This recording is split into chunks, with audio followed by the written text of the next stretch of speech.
سلام حبايبي، إن شاء الله كلكم بخير وعافية، ودائما نلتقي على المحبة وعلى الود وعلى الصحة والعافية إن شاء الله. اليوم عندنا موضوع جدا شيق ومهم، راح نتناوله ونطرح به قضية معينة. مثل ما تعرفون دائما احنا نتناول المواضيع الجميلة، المواضيع الهادفة اللي تتناول جانب مهم من حياتنا، سواء في داخل الأسرة أو في المجتمع أو بصورة عامة. فاليوم راح نتكلم عن موضوع جدا مهم لإصلاح أبنائنا، وإن شاء الله يكونون أبناء صالحين للمجتمع وللأسرة. فمثل ما تعرفون الأبناء هم فلذات أكبادنا التي تمشي على الأرض، فإحنا لازم نهتم بهذا الجانب من كل النواحي. حتى إذا رجعنا إلى كل الكتب أو كل ما نملك من ثقافة عامة، راح نلاحظ أنه الكل يعني أعطانا إيعاز بأهمية هذا الموضوع. فإذا توقفنا عند موضوع جدا مهم، وقوله تعالى: ربي أوعزني أن أشكر نعمتك التي أنعمت علي وعلى والدي وأن أعمل صالحا ترضاه. نلاحظ هنا أنه الإصلاح ينبع من أنه إحنا نكون شاكرين للنعم. فهذه الآية العظيمة، الإنسان عندما يتقدم بالعمر، مثلا يبلغ عمر 40 أو فوقه، يجب أن يكثر من هذا القول، من قوله: ربي أوعزني أن أشكر نعمتك التي أنعمت علي وعلى والدي وأن أعمل صالحا ترضاه. لماذا إذن أن إحنا نشكر نعمة الله سبحانه وتعالى، خاصة عندما نبلغ لهذا العمر؟ لأن هذه مرحلة جدا مهمة دخلنا بها، فإحنا نشكر الله سبحانه وتعالى. وأيضا ربي أوعزني أن أشكر نعمتك التي أنعمت علي وعلى والدي. إذا لم يكن الدعاء فقط لأنفسنا، وإنما أيضا لوالدينا، لأن لهم الفضل العظيم علينا. فحبايبي احنا شوفوا نتوقف عند هاي الآيات ونقرأها بدقة يعني بتركيز. لاحظ نفسنا انه احنا يعني ايضا شكر نعمة الله سبحانه وتعالى علينا وعلى الآباء اللي هم لهم دور كبير وعظيم في تنمية هذا الوعي لدى الأبناء، وأيضا في كل ما نصل إليه. إذن هذه الآية نلاحظ أنها آية مهمة. عندما يبلغ الإنسان مرحلة من العمر يحاول أنه يذكرها بصورة كاملة.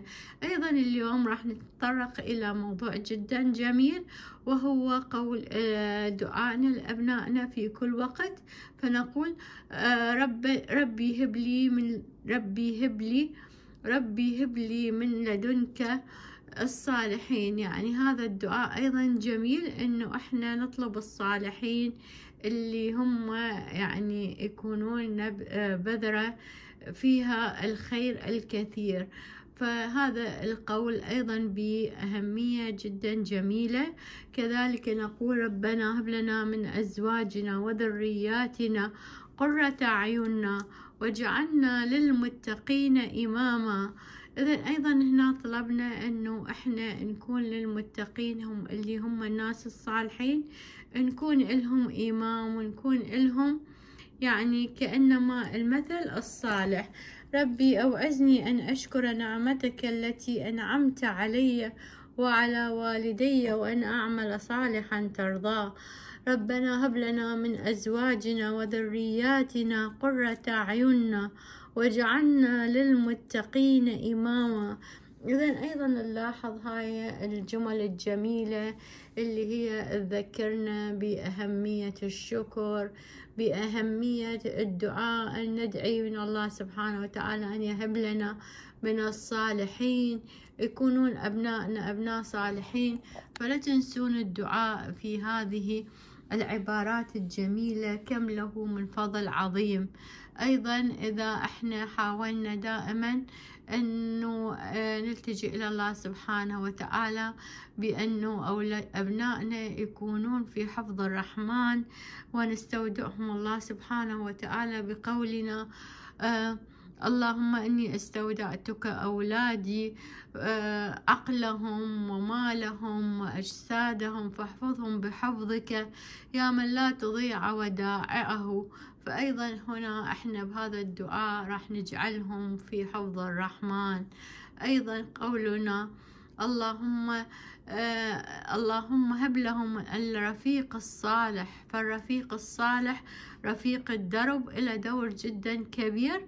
فإصلاح الأبناء أيضا يتم عن طريق أنه اختيارهم للأصدقاء الصالحين، لرفيق الدرب، لرفيق الدراسة. هذه الأشياء كلها مهمة ما نغفلها إحنا، ونحاول أنه نكون يعني في غفلة عن هذه الأمور الجميلة اللي هي فيها يعني خير جدا كبير. كذلك إذا ذهبنا إلى قوله تعالى اللهم لا تدع لي ذنبا إلا غفرته، هذا أيضا دعاء جدا جميل حبايبي، هو أنه إحنا نلتجئ إلى الله بأنه يغفر ذنوبنا. إذا نلاحظ أنه إحنا كل هاي الأعمال المترتبة بطريقة جميلة في كل مراحل عمرنا، مثل قولنا ربنا هب لنا من أزواجنا وذرياتنا قرة أعيننا واجعلنا للمتقين إماما. أيضا قوله ربي أوعزني أن أشكر نعمتك التي أنعمت علي وعلى والدي وأن أعمل صالحا ترضاه وادخلني بجنتك مع عبادك الصالحين. إذن هذه كلها نلاحظ أنه فيها يعني الخير الجميل، الخير الكثير، أنه الإنسان دائما يلتجئ لهذه الأدعية ولو هي أدعية قصيرة. أنه أيضا إذا يعني يستودع من أحبته وأبنائه وجميع ما هم يعني في لهم أثر عظيم في نفسه، في أنه يكونون في حفظ اللطيف وحفظ الرحمن.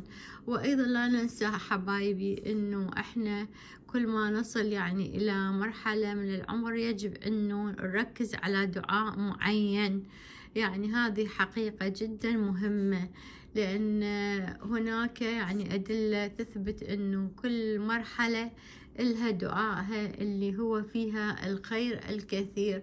فإذا أردتم الخير فتزودوا بالدعاء وشاهدوا نتائجه التي هي جدا عظيمة، وابتعدوا دائما عن أن تدعوا على أبنائكم. هذه النقطة جدا مهمة، حتى إذا كنتوا في حالة غضب أو أي حالة حاولوا أنه تبتعدون عن هذا الشيء قدر المستطاع، لأن توجد فيها لحظات قد تكون لحظات استجابة خاصة من الأم أو الأب، فيعني دعاء الآباء والأمهات جدا مستجاب. فأني دائما أنصحكم بهاي النقطة المهمة، وشكرا حبايبي.